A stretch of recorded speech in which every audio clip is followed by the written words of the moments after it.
G-Man Boxing. Do you know what I mean? Every single live he donates. I see him on other lives donating. He's got the bag on it.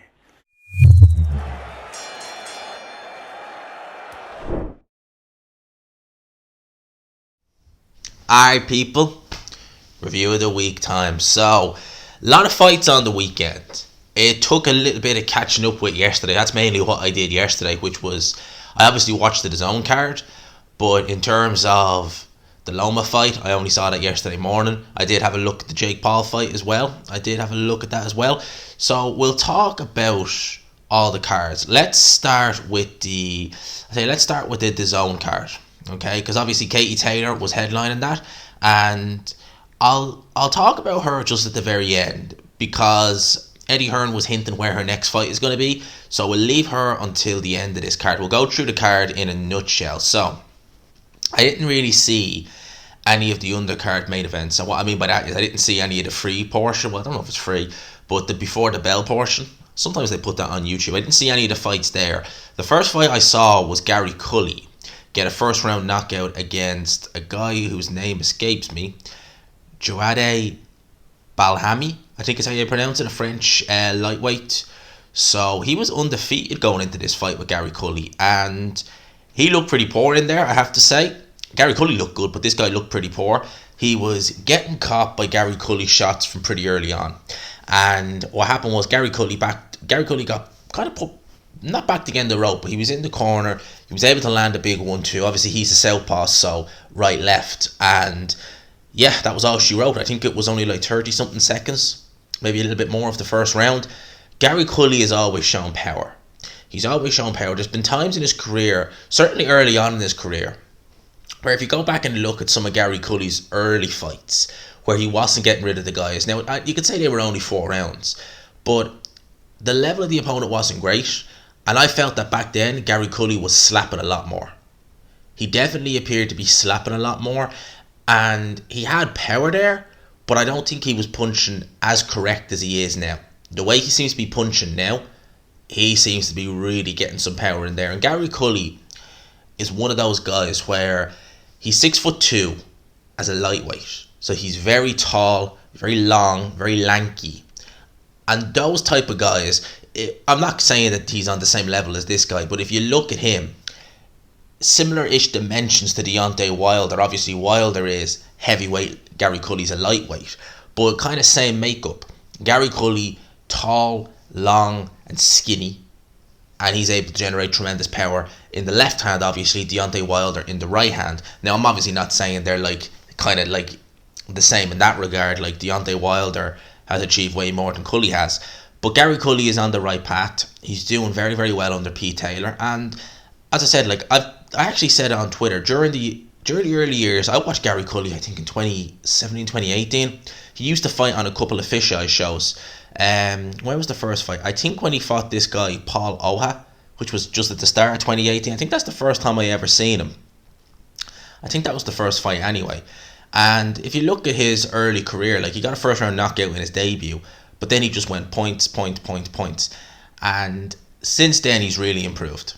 And I think that he's going to be a genuine threat, certainly at European level and maybe going into world level as well at lightweight. He does seem to have very, very good power. And, at lightweight, most guys, I think, if you look at the lightweight division, someone tall, you consider someone very, very tall at lightweight to be 5'10", 5'11". If you had someone at lightweight at that size, you'd be saying, Jesus, he's pretty tall for that weight. It's going to be, if he can use that reach, he's going to be tricky. Gary Cully's 6'2", and he knows how to use that reach. So Gary Cully's going to be, he's going to be difficult for guys moving forward at that weight. I assure you of that. Ellie Scottney getting a win over Mary Romero. That was a good win for Ellie Scottney.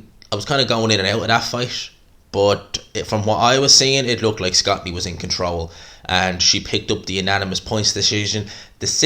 Now, this is the one people I think want me to be talking about. Jordan Gill, Kiko Martinez. I thought Jordan Gill would win that fight. I thought he'd win it on points because I thought that Kiko in the Josh Warrington fight, although he broke Josh Warrington's jaw, he did seem...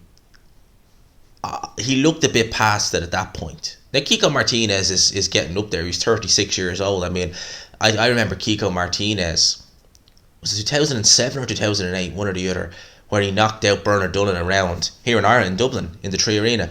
I think that was for the European title. I think that was for the super bantamweight European title at the time. Kiko Martinez had hair in that fight. And I remember seeing him then. And if you had told me 2022 he'd still be operating, well, one fight removed from being a world champion, I'd have laughed, because I would have been like, Jesus, that's never going to happen. But he's still knocking around. But I thought going into the Warrington fight, just after the Warrington fight, that's kind of it for Kiko. And even though Jordan Gill had a he snatched victory from the jaws of defeat in his last fight prior to this.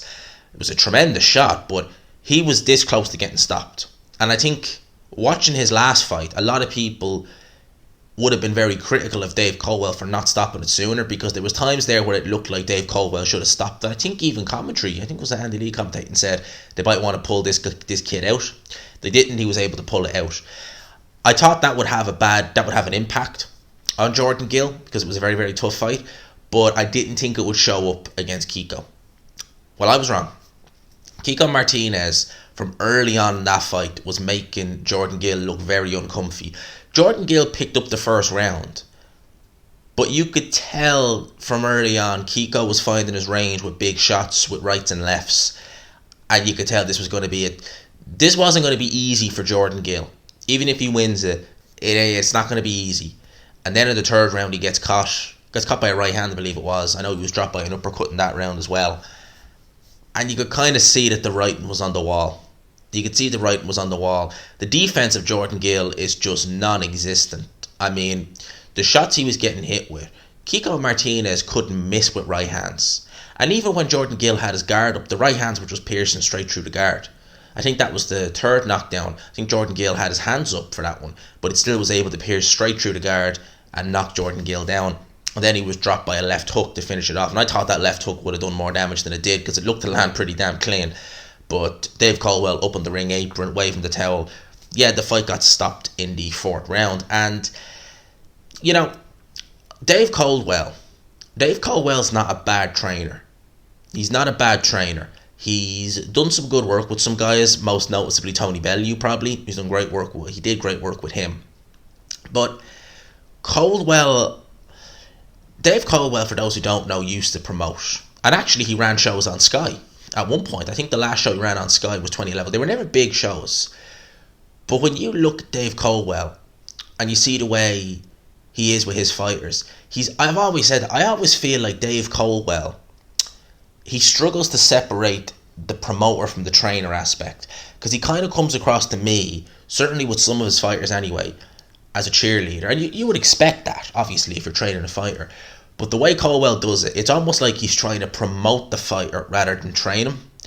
And I always felt he did that with Jordan Gill, because I never saw him. I saw Jordan Gill, I think 4 years ago for the first time, and I wasn't impressed. And I've never seen a hint of improvement over those 4 years. I've seen him get scraped through fights, and like in his last fight prior to Kiko, just scratch victory from the jaws of defeat, snatch it, I should say. So that's really what I've seen of Jordan Gill. At this point now, how old is Jordan Gill? How old is he? He's 28 years old. Without sounding too harsh, I'd say stick a fork in him after this loss, because he's been taking some... Like, it's not just this fight, it's the fight he had a couple of years ago where he got stopped in that fight. I think that was a corner stoppage, but he was taking a bit of a batter in that fight. He obviously took a real tough fight in his last fight, and now this... Yeah, we'll need to see what he does moving forward. As for the main event, Katie Taylor beat Cameron Elizabeth Gabriella. Wins it on points. I thought she won every round, done pretty well, and she looked to have a lot more energy in the tank than she did in her last few fights prior to Amanda Serrano. One of the reasons I was picking Amanda Serrano to beat Katie Taylor was because Katie Taylor, in the mandatory defences she'd had prior to that fight, I felt that she'd looked a bit jaded, and maybe it was the fact that the level of the opposition wasn't that good, and maybe she just couldn't get up for them, I don't know, but that's what I felt. But Katie Taylor in this fight looked rejuvenated, she really did, and yeah, I thought she boxed very well. Actually, I thought she'd done what she needed to do. She didn't put a foot wrong and won this fight comfortably. Now, Eddie Hearn mentioned, this is the interesting part, Eddie Hearn mentioned that he wants to have a fight for Katie Taylor, a big fight next year in Ireland, in Croke Park. I really hope that happens. I really do, for several reasons. And obviously he said he'd get people like Gary Cully, probably Kevin Ajahu on that card as well. I really hope that that's true and that happens. I really do. Katie Taylor has never had a fight in the Republic since she's turned pro. She never even had a fight in the North, actually. She only ever fought in England and America. I think, yeah, England and America. She only ever fought there. So, for her to have a homecoming. And look, I think Katie Taylor's near the end. And I think everyone kind of knows that. She's, 36, 37 now? So, I think that they want to give her that big send-off in Croke Park, which is an 80... Well, it holds more than 80,000. But I think with the way they'll do it, it'll be about 80,000. In it. It holds about 84, 85, I think. Could Katie Taylor do the stadium full? I'd say she probably could, to be honest with you, because even people in Ireland who don't follow boxing follow Katie Taylor religiously. They really do. And, you know, I reckon she probably could. I genuinely say, I reckon she probably could do the stadium full because... sorry, man. Lump in my throat there. I reckon she probably could because she is a big name over here. She really is. And as I said, she just gets viewing figures from Ireland. Even people who don't watch boxing. We've heard nothing but Katie Taylor since 2011. So people have been, you know, following her on the bandwagon with Taylor since then. They'll all flock out to Croke Park to watch Katie Taylor. They 100% will. In terms of the opponent, hey, I wouldn't mind seeing an Amanda Serrano rematch. I really wouldn't. I think that as well for boxing in Ireland. I mean, we haven't had a show in Ireland, a big show, since 2014. And it was a matchroom show, funny enough. I think Matthew Macklin fought on that. I think Matthew Macklin got knocked out on that card, if memory serves me correct. But we've not had a show in the Republic, well, a big show, since 2014. We've not had an actual show, a pro boxing show in Ireland, since 2019. And I think we haven't had one in Dublin since early 2019. So boxing in Ireland, it's getting better, but it's still not great. Having a show like this here, that would do so much for boxing in Ireland. And I'd love to see that happen. I would genuinely, I'd love to see it happen. So if they can do that next year, I'd be all for it. I'd be all for it. It'd be one of the easiest media passes I'd ever probably get because it would open. Croke Park is roughly 25 minutes from my house. Roughly 25 minutes if there's no traffic on the motorway. So it'd be easy for me to get to. I've been to Croke Park a few times, so I know what it's like. I know how big it is, and it's massive on the inside. It's not as big as Wembley, but it's big. So if they could do that next year, I'd be all for it. So that's the DAZN card in a nutshell. In terms of Lomachenko, I only seen his fight with Jermaine Ortiz. I didn't see any of the undercard fights. Lomachenko, Ortiz was game. He was very game. The 117-111 scorecard, when I seen that, I was like, come on now. That's not on. I think that Lomachenko, a bit of inactivity, yes, but Jermaine Ortiz, very good fighter. I think a fighter that we just probably overlooked. I probably overlooked him going into the Jamel Herring fight as well, truth be told. He was able to pull that win off. I think that Lomachenko now, that will do him all the good. But if he's going to go fight Devin Haney next, he needs to be a lot better than that. Now, stylistically, Lomachenko is much better at pressuring than Kambosos. He's much better at cutting off the ring. He's better footwork. But I do worry a little bit. I do wonder, is he just starting to come to the, let's say Luke Campbell, maybe even before that Loma was at his peak, has he just started the decline now? Has it just started? I wonder. If the Devin Haney fight was made, and it was made for next year, say next January, February, right now, just going off form, I'd be picking Devin Haney to win. I wouldn't be saying it's a foregone conclusion, but I'd be picking Devin Haney to win the fight. Now, I would be picking it. And he was there, obviously, at ringside as well. I'd love to see Loma versus Haney because I think it's a different prospect to Kambosos. You know, the first Kambosos Haney fight I was looking forward to because I just didn't know what would happen. The second one, I didn't do a video on it. I just couldn't get up for that fight at all. Couldn't get up for it at all. This one, man, I'm looking for. If this gets made, I think it's a great fight. I really do. Talk more about that in kind of depth if it does happen, the closer we get to it. But right now, I'd be picking Devin Haney to win. I would. I'd be picking Devin Haney to win that fight. So that's the Lomachenko one. In terms of, I'm going to talk about this, Jake Paul versus Anderson Silva. I got to talk about it. Got to talk about it. So Jake Paul got the win over Anderson Silva. Actually dropped Silva in the last round. And look, I've seen a lot of, like, Jake Paul, what he's doing, right? I've said it once, I'll say it again. He's putting eyes on the sport. That's what he's doing. He's putting eyes on it. People are talking about boxing. They're getting involved in boxing. And I think it's helping the sport. I really do. I think it's helping the sport reach out to a new audience. Because at the end of the day, right, if you want to have these YouTube cards and these YouTube fighters, right, and you want to complain about it, okay, that's fine. I understand where they're coming from. They say, we don't like this and this, that, and the other. I like the fact now that a lot of these YouTube cards like DAZN are doing are just purely standalone YouTube cards. They're not kind of hitting in with the main shows. But at the end of the day, like, they're putting so many eyes on boxing. The views that some of these YouTubers get on just interviewing these YouTube boxers is crazy. It's astronomical. And at the end of the day, if some of this is trickling down into actual boxing, isn't that a good thing? Because I want to see boxing grow. I want to see it reach new territories. I want to see new fans come along. You know, I've said this once and I'll say it again. 10 years from now, maybe more, maybe 15 years, but 10 to 15 years from now, someone is going to be interviewed having just won a world title or fighting for a world title, and someone's going to say to them in that interview, what got you into boxing? And they're going to say it was Mayweather McGregor, it was Jake Paul KSI, or it was YouTube boxing. They're going to say that. Mark my words.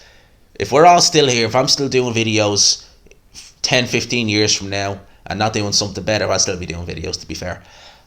But mark my words, that's going to happen. Someone's going to come out and say that. Someone will come out. Mark my words, that will happen. Is that not a good thing then? I'd consider that a good thing. That if that was the case, that something like Jake Paul versus Anderson Silva got someone involved in boxing, they took such an interest in that fight that they went and they started from grassroots, they worked their way up, and then we have a world level fighter years to come from that. Is that not a good thing? I consider that a good thing. You know, some people would say, like, oh, the purists would say, like, no, you should watch, you know. And I watched Muhammad Ali. That was how I got involved in boxing. But at the end of the day, like, whatever, like, and look, I didn't look at Muhammad Ali's fighting. It wasn't his fighting originally that got me interested in boxing. It was his trash talking. It was his personality. The fighting was just what I looked at after. So, look, Jake Paul, I don't mind him. I think he's funny. And, yeah. Here's the thing, you have boxers who are like 6-7-0 criticising Jake Paul, saying, look who he's fought. How could he say he's a pro boxer? It's like, do you know what? Yeah, you know, he's fought, you know, an MMA guy twice. He's fought a former MMA guy, 47 years old. Yeah, 6-0. Who have you fought again? Oh yeah, Mr. Stanislav Stanislanovic, who had a record of what, 6-62 in your last fight. Yeah, real compelling argument there. So look, he's doing what he's doing. I hope we get to see the Tommy Fury fight. I really do. I'd like to see that. I think it'd be funny. The build up to the well, it's been cancelled twice now, but the him and John Fury, that little press, that was funny. That was funny. God knows what would happen if it was in real life. If Jake Paul wasn't there on camera, what John Fury would have done, because my man was getting triggered. Boy, was he getting triggered in that fight. That was funny. That was funny. So I think that's pretty much the boxing for the weekend out of the way. Let's have an old look on the old Twitter and let's dive in to some of the boxing news. Let's have an old dive in. Obviously, I would say, true. I didn't see this yet, right? I haven't actually seen it. I'll watch it probably after this, but Tyson Fury, I was hearing people telling me about this, to watch the interview he gave with True Geordie. Now, I don't really like True Geordie, truth be told. Nothing against him personally, but the podcast stuff, I'd never really been a big fan. But I heard that this interview, True Geordie, was really grilling Tyson Fury on the Chisora trilogy fight, which, I don't blame him, truth be told. And Tyson Fury apparently went in. Like, he was apparently not happy. And I heard a lot of people say that Tyson Fury, throughout that interview, didn't actually look particularly comfy. They said he actually didn't look comfy at all in that interview because True Geordie wasn't, he was asking some pretty tricky questions. So that's interesting. I'll have to give that a look. I will. I'll definitely have to give that a look. Frank Warren confirmed that Alexander Usyk will be ringside, or Usyk's team have told him that they'll be ringside for Fury Chisora 3. Okay. Let's hope we get that fight made. He also mapped out what the plan is for, his stable of heavyweights moving forward. So obviously the next fight will be Fury Chisora 3 in December. Joe Joyce is going to come back in February 2023. I'm going to say Kubrat Pulev he comes back against. I'm going to say Kubrat Pulev. He's talking about March next year, Fury versus Usyk, okay? And then a summer blockbuster between Fury and Joyce. Right. Oh, Jesus, I seen this. Oh, man. I had high hopes for Jaime Munguia. I really did. But he's fighting a guy called Gonzalez Gaston Correa, 21-5 on November 19th in Mexico at middleweight. I mean, Jaime Munguia, what the hell has happened to him? What the hell has happened to Munguia? I don't know. I really don't know. Kazuto Ioka will fight Joshua Franco on December 31st. Yeah, they love doing those New Year's Eve shows in Japan, don't they? Naoya Inoue used to do them a lot. Kazuto Ioka, always looking forward to watching Kazuto Ioka. Love watching Kazuto Ioka. Think he's tremendous. Think he's absolutely tremendous. There's not much else coming out. Okay, so Oscar Valdez, and I'm saving Ben for last, obviously. Oscar Valdez versus Navarrete will be for the vacant WBO Super Featherweight World Title. That's a good look. I mean, that fight kind of deserves a little title on it, to be fair, because that fight is going to be that's going to be carnage. That is going to be absolute carnage. Ho, boy. Man, that's going to be carnage. In terms of everything else, it's mainly been, truth be told, just the Conor Benn situation, people giving quotes to interviewers and stuff like that. Jesse Bam Rodriguez has now vacated his WBC super flyweight title. He's going to move back down to flyweight. Interesting. He's been doing so good at 115 pounds. I don't know why he's not sticking, but there's definitely fights at 112 pounds. I mean, Sonny Edwards springs to mind, or Julio Cesar Martinez. I think Bam Rodriguez beats both of them, truth be told. I do. I think he beats both of them. I think Bam Rodriguez is special. I really do. In terms of Artur Beterbiev is apparently going to be keeping his eye on the fight that's happening this coming Friday. I'm looking forward to this one, right? So this Friday we have Zurdo Ramirez versus Dimitri Bivol. And in case you can't tell, I'm excited about that fight. I'm looking forward to that fight. I really, really, really, really can't wait for that fight. It's going to be absolutely fantastic. So, I think it's in Dubai. Yeah, it is in Dubai.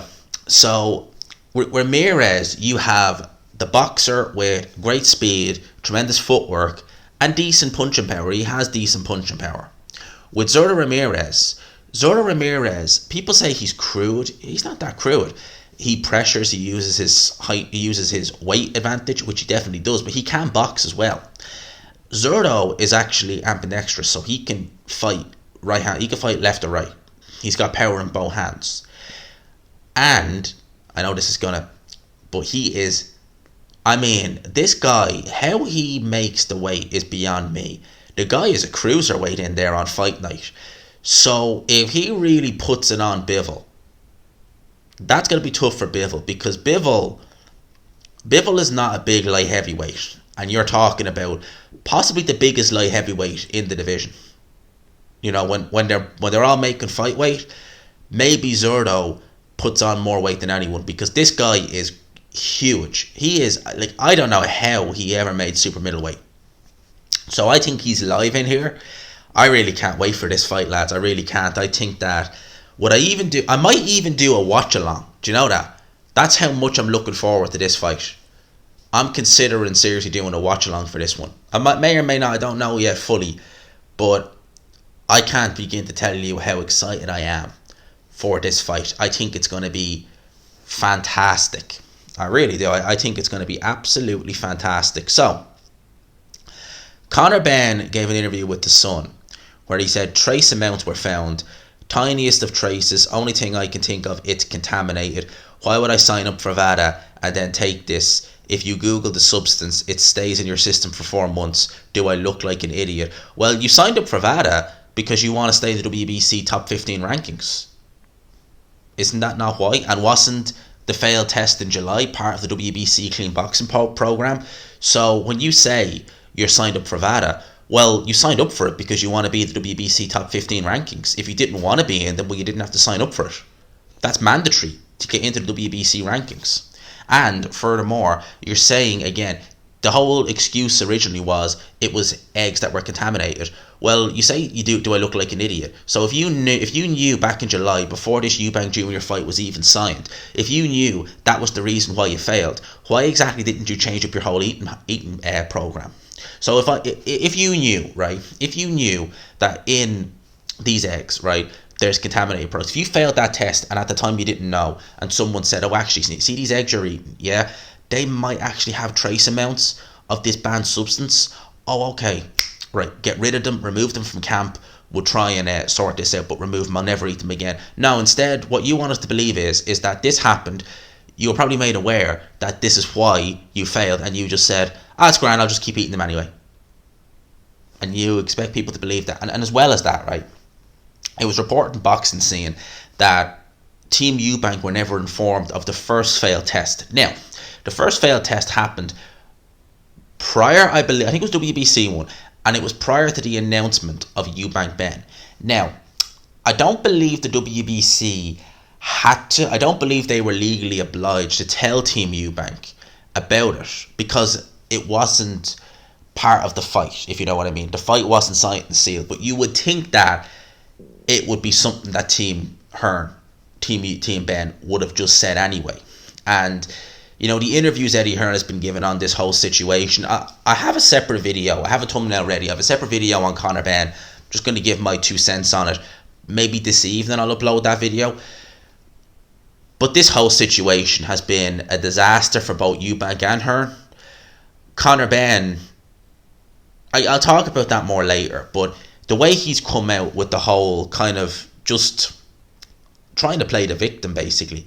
He said, part of me thinks, this is another quote, he said, part of me thinks if people are portraying me as the villain, I might be the villain, but I didn't want to be the villain because I'm innocent. I just want my innocence to be proven.